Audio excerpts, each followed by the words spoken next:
শ্রেয়া,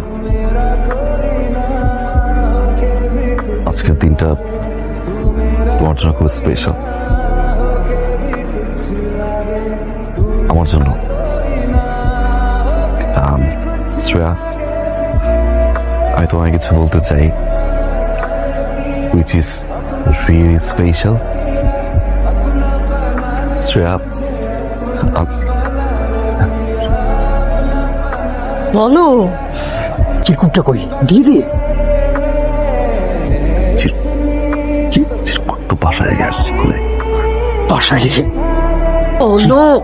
এই চিরকুটে যা লিখেছিলি সেটা মনে নেই? বল। শ্রেয়া, হ্যাঁ, আমি তোমাকে ভালোবাসি, ভালোবাসি শ্রেয়া, ভালোবাসি।